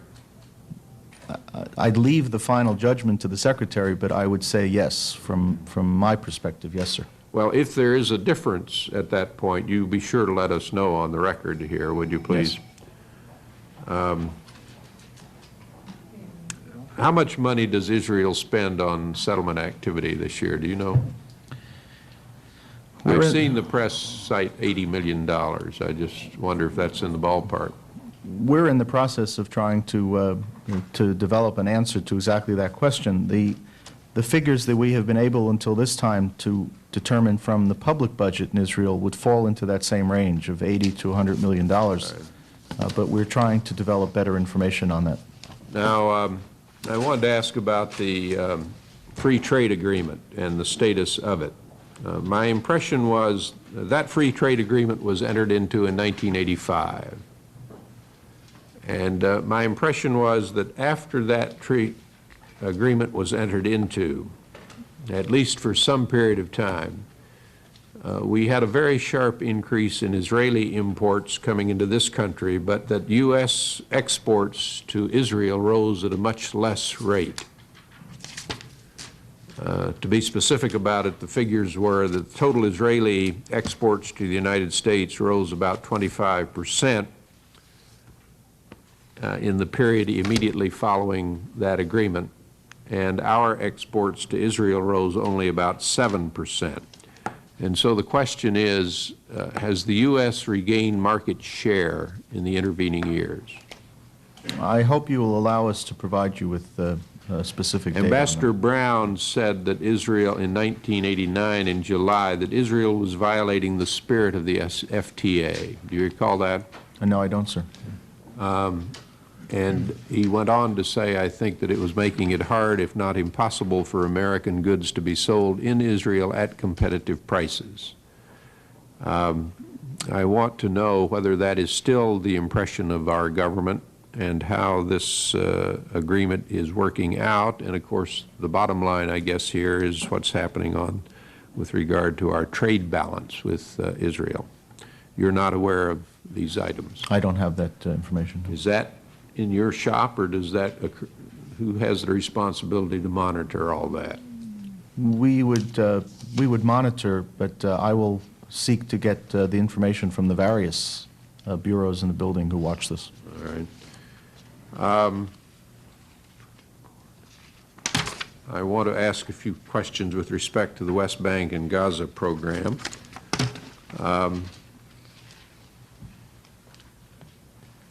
Now, let's see, the request is for $12 million for these programs, plus $2.1 million in PL 480 Title II grants. Is that correct? That's right, sir. Is that a sufficient or an appropriate request, given the impact of the Gulf War on that economy? That's the same as last year? It's the same as last year, roughly, is that right? That's the same as last year. Yeah. But circumstances have changed. Why is the figure the same? It's a question of resources and availability of funds for the program. Is most of that funding going to the American PVOs for implementation? Almost all of it goes to the American private voluntary agencies, with the exception of one indigenous private agency. That's a Palestinian PVO? That's right. How much goes to the Palestinian PVO?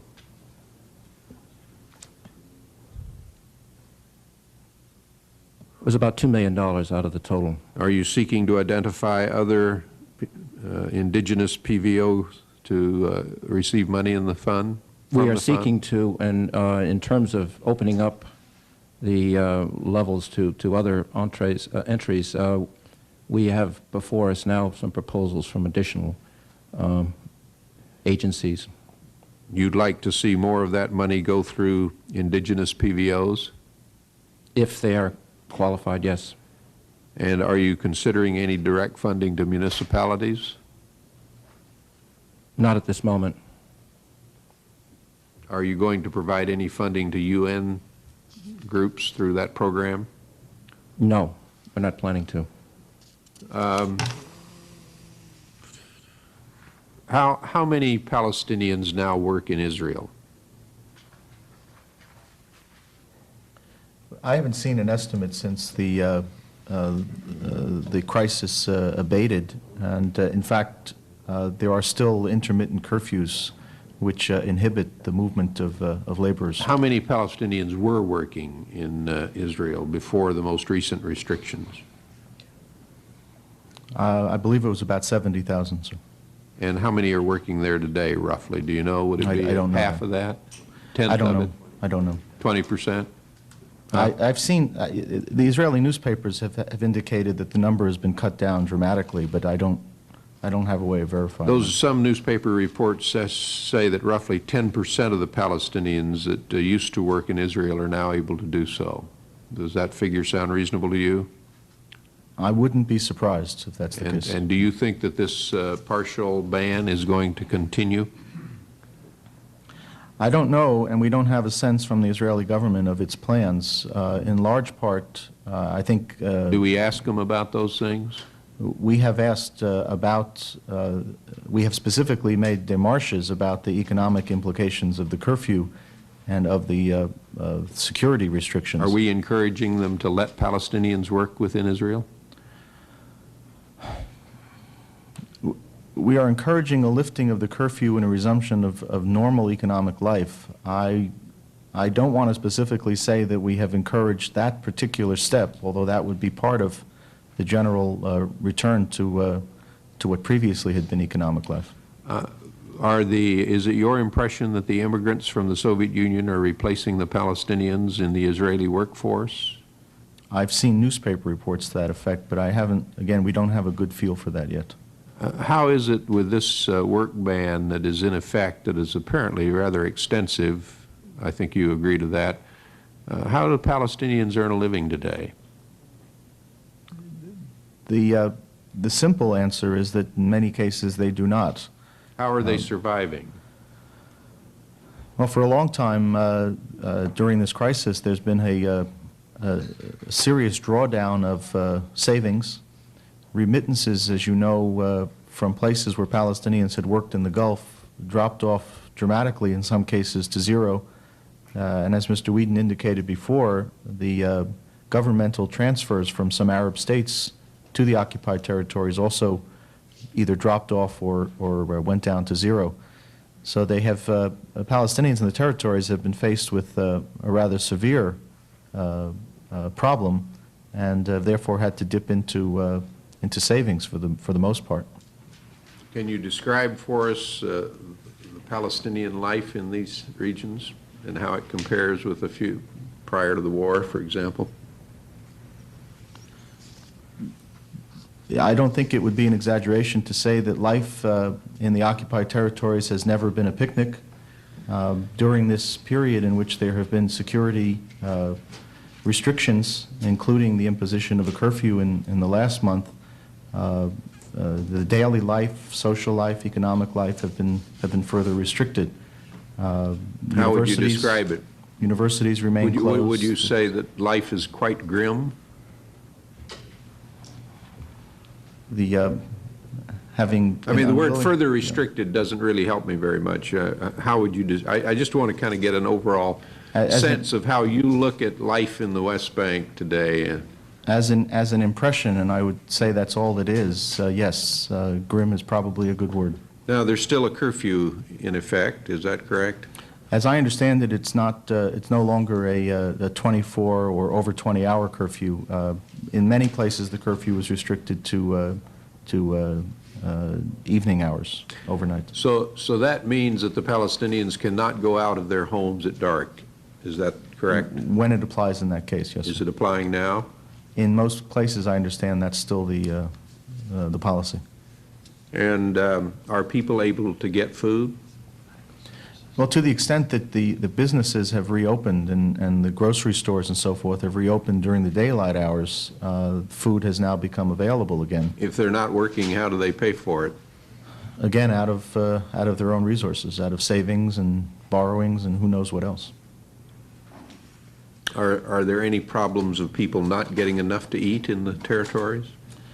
There have been problems with regard in this regard, and for that reason, the UN Relief and Works Agency did start an emergency feeding program, which who started it? The United Nations. UNRWA, yes, which with Israeli government approval included some feeding outside of the camps. Previously, UNRWA's feeding program had been restricted to the refugee camps. Are we doing anything with respect to this food situation in AID? Well, the $2 million PL480 program, as I've indicated, is directed at the about 100,000 people who are most at risk. Do you see no reason to increase that amount from past years if these conditions have become exacerbated? There's a food assessment going on at this time to determine what, if anything, is required in addition to that. How long is that assessment going to take?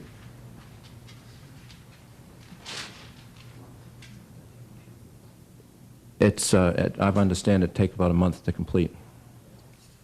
And the result of that assessment will be that you're going to recommend an increase or a decrease or staying the same? Well, I think we'd want to see what it says first, sir. Mm-hmm. Don't you have any sense from your knowledge of conditions there whether that amount? Why do we need to take that? So how long is that? We're reaching now about. How long has the assessment been going on? I think it's just started, is what my understanding is. Well, why would it just have started if we've seen this developing over a period of months? Well, for one thing, the security situation was such that it was difficult to do that at this. So you're making an assessment now to see what? What is the purpose of the assessment? To see what the situation is and to see whether additional food is necessary, who is providing this what. This is an assessment being made with regard to food, is that correct? That's right. To see if there's sufficient food in the territory. And you'll have a judgment on it within a month, is that correct? That's what we hope to have, sir. Will you let us know your conclusion, please? Yes, we will. Mr. Chairman, if I may interject, UNRWA has also put out its own emergency appeal for, I think it was $32 million, to which the President just recently, in the last day or so, signed an emergency authorization for $5 million. So we are responding, even as our assessment goes on, we are responding in this case to the UNRWA appeal. So we've already determined that they need more food, is that right? In large if part, we've already made that determination, why are we working on this assessment? No, sir. In large part, the UNRWA appeal dealt with funds that had been expended that they didn't have. So we're, in some cases, making up for what has already been done. But that's for food, correct? Essentially for food. That's well, correct. why are we, if they've already made the judgment more food is necessary, why are we going through another assessment over here? Well, the question today is whether or not food assistance will remain necessary over what period of time and how much that will cost and what role the Is United that the States should purpose play. of the assessment? That's my understanding, yes. Might have helped if you'd have told me that to begin with. Here. Now, what about their access to medical services, the Palestinians? Here, too, there had been, especially during the curfew, but even during the period leading up to the initiation of hostilities in which the curfew was imposed, there were allegations, in some cases, that we have been able to substantiate of difficulties in the provision of particularly emergency health services. Is it And- your impression today that the Palestinians can get good medical care?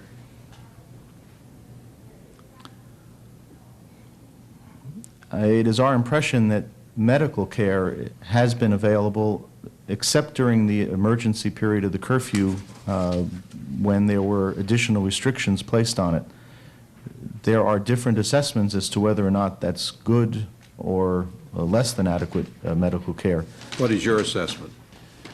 Clearly, in relative terms, Palestinian healthcare has been improving over the years in terms of facilities and In that, so forth. what do you mean by that? Better before the war began than 5 years ago? Well, I take a longer perspective 20 over years the ago? last 10 or 15 years. Increase in the number of objective criteria, I think, would demonstrate that there's been an increase in the availability of health services to the Palestinian population. And what is your assessment today of the quality of medical care of Palestinians? As a casual and unscientific assessment, I would say that there's still a great deal of distance to go until the quality of health care services in the territories reaches a standard that we could say is good. How would you describe the standard today? Again, other than the emergency, the crisis periods, to find a word adequate, but with problems. Now, has the war affected the private fundings for hospitals and medical facilities in the area?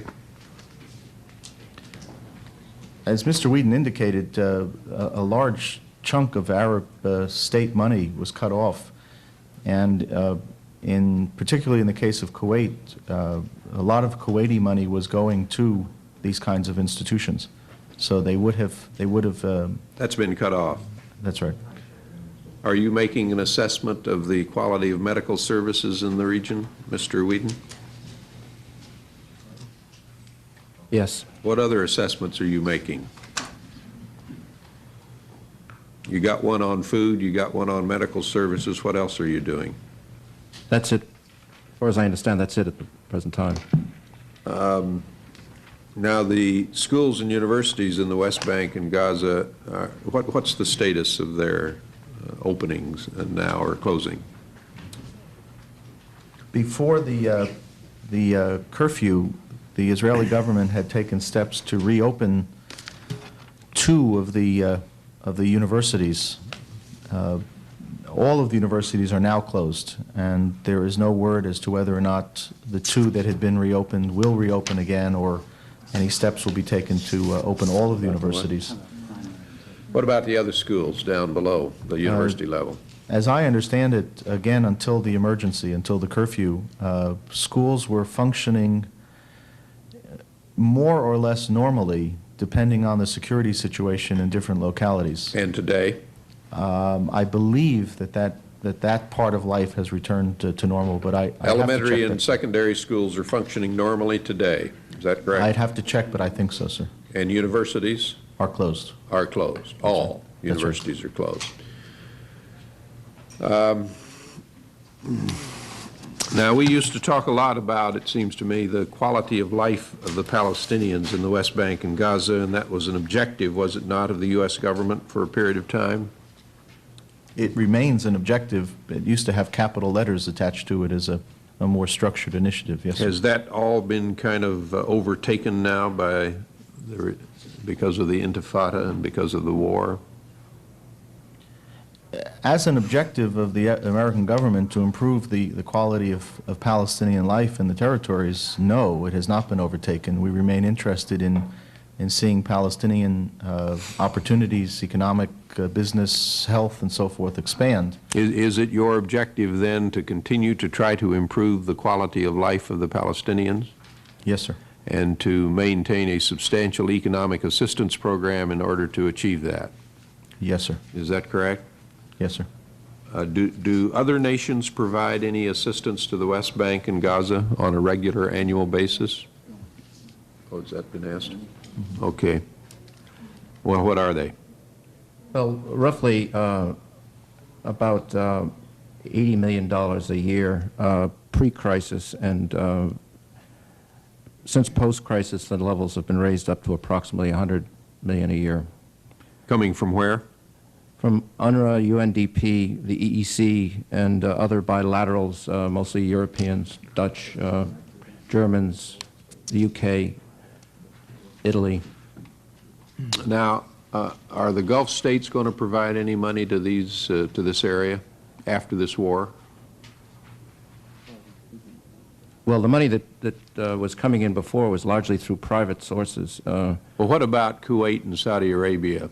Will they provide any money, for example, to the Palestinians on the West Bank and Gaza after this war? We don't know yet, sir. Are we talking to them about it?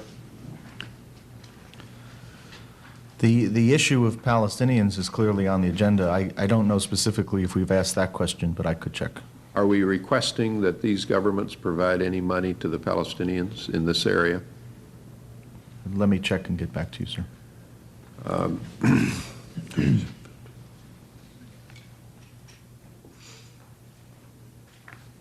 Have we made any progress in getting the trade restraints that were being imposed by Israel and Egypt and Jordan on products from the West Bank and Gaza removed? The recent record, I think, needs to be examined. Over time, it's a mixed record, and at times we have not had success in encouraging a more open kind of trade. But I'd have to provide you with specifics because they relate to different categories of exports and products. Well, I'd like to know the extent of the trade constraints in the region. I mentioned, I think, 3 countries, but there may be others as well. All right? Okay. Now, you've requested $5.5 million for the Middle East Regional Cooperation Programs for '92. What will that money be used for? Principally in 3 areas: marine sciences, agriculture, and health. Public health. Can the ongoing programs that you have be sustained with that amount of money? Yes, sir. They can. There are a lot of claimants against these monies, but the ongoing programs can be sustained? Yes. Can new programs be started? My understanding is they can be, yes. Can be? Yes. And what kind of new programs will there be, do you know? Well, they're under review at this point, so I'm not sure I can give you much detail on them at this point. Do these,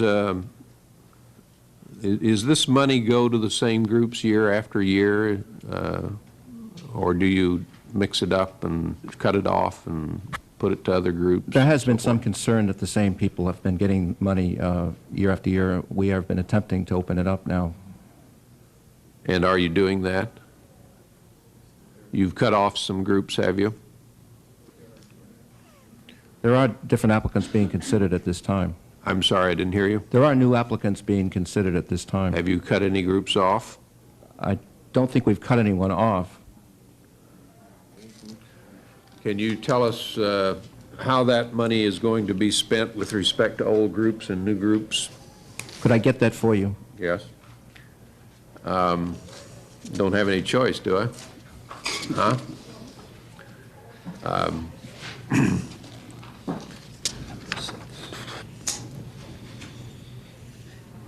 Do we have any programs that try to bring Israelis and Palestinians together in some kind of a joint activity?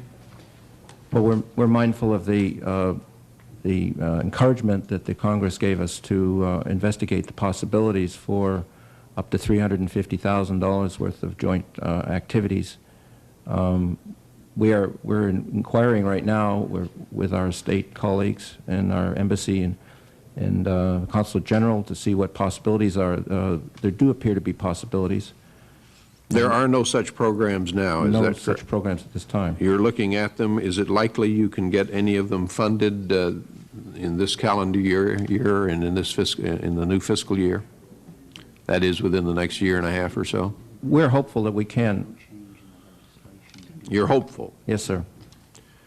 Well, I know you're hopeful. Can you get it done? Well, at this point, we have only the beginnings of some ideas that have been presented. It's a little premature to say we'll be able to put them into action. You support the program? Yes. And you'd like to broaden it if possible, is that correct? Yes.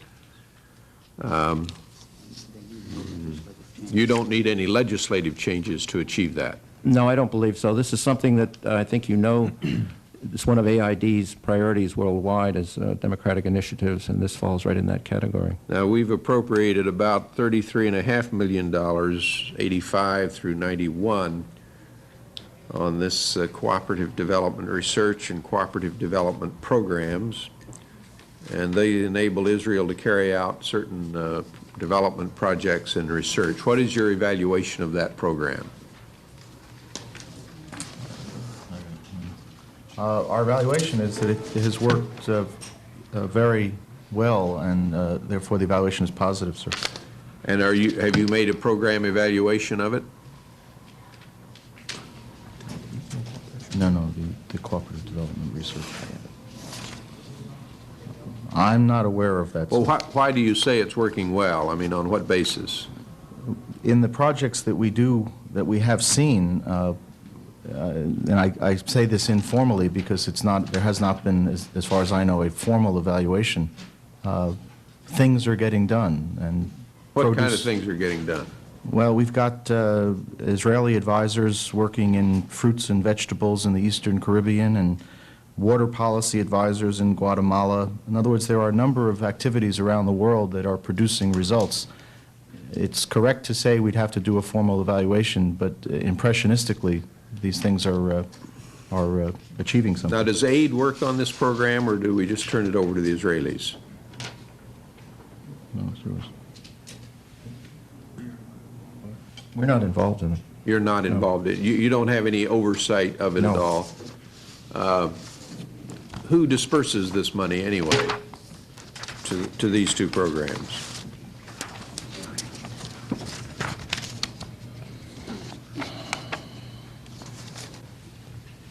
AID disperses the money, is that correct? I'd have to check. What's S&T? What, you got an S&T Bureau, Science and Technology? We have a Science and Technology Bureau, and it's possible that it might be funding, centrally funded, that I'm not aware of. Well, I understand from our staff here that that's the source of the money, but apparently you don't have any responsibility for evaluation of the money. I don't have responsibility for that particular program, but I can check on it. All right.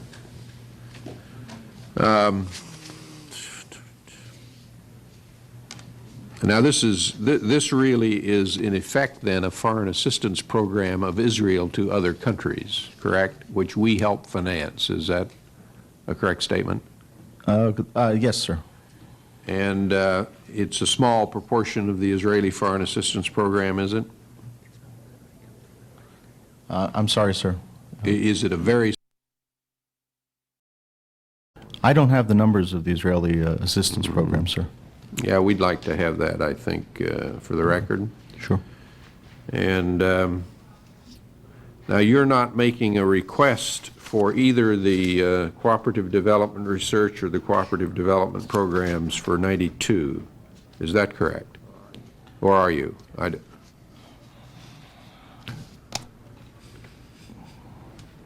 We're, as I understand it, the administration is not making a request. Now, why aren't you making a request if you think it's doing pretty well? I don't know, sir.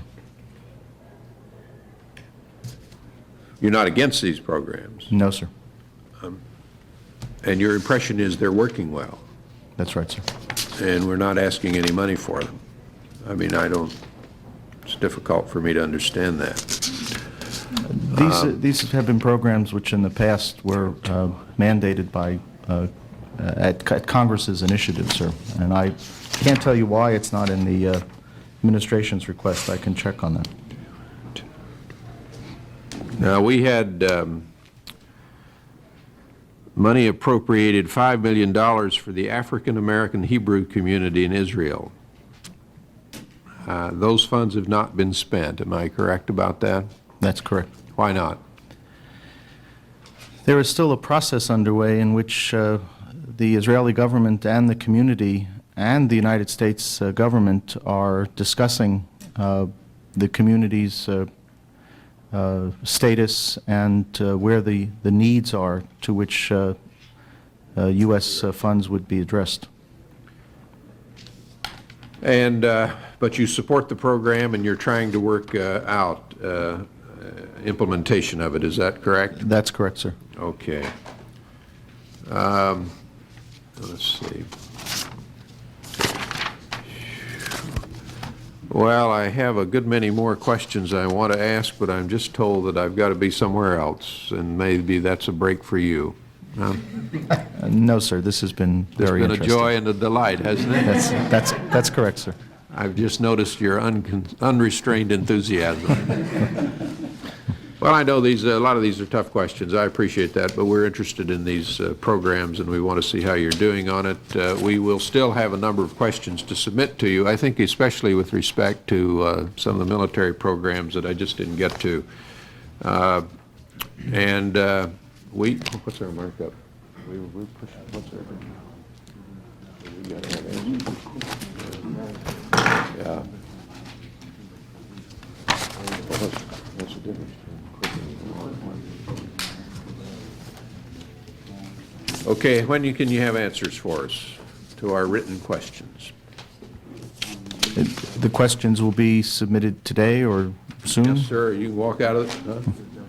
Yeah, you'll get them later today.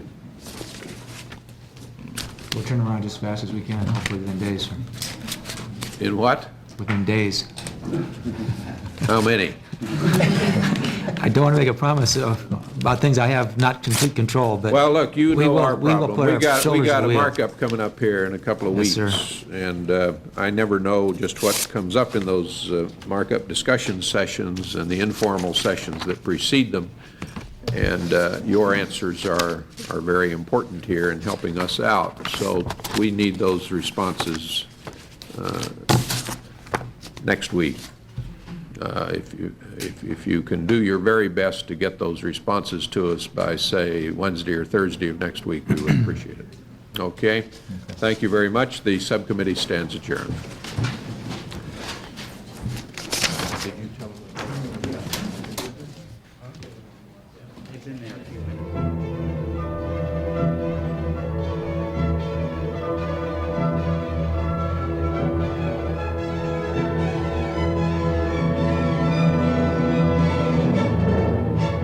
That concludes this hearing focusing on foreign aid to Israel and the West Bank.